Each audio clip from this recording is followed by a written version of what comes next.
this year. Tsaka last year. Last year po kasi gumawa ng prayer request yung self ng Joseph.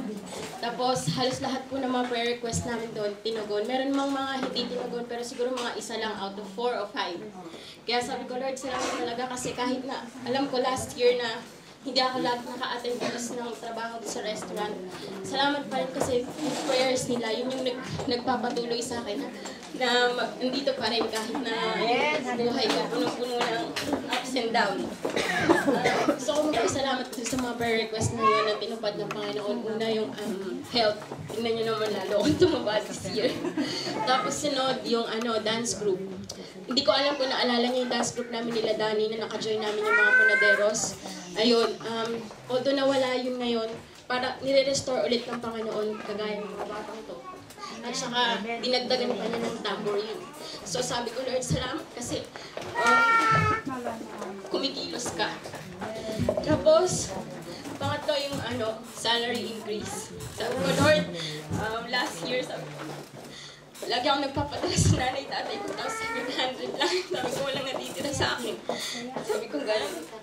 Ngayon, dinagdagan niya mas malaki. Hanggang ngayon, dinagdagan niya. Although, merong mga pagkakataon na nagigipit ako. Alam ko kung bakit kasi hindi ako nagtatiles. Pinuputol ko yun.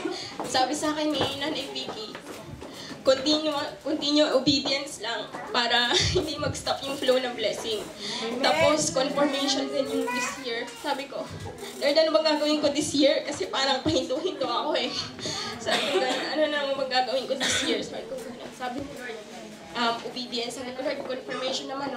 Tapos, first Sunday ng January, sabi ni Pastor Ray, mag-obey tayo sa Panginoon this year. Tapos, sabi din sa akin niya, Nanay Vicky, yung prayer niya sa akin, Glory, obedience lang.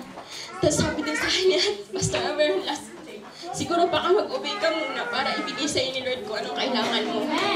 Kaya sabi ko, Lord, sorry po kung matigas yung ulo. Sorry po kung hindi ako putol-putol lagi.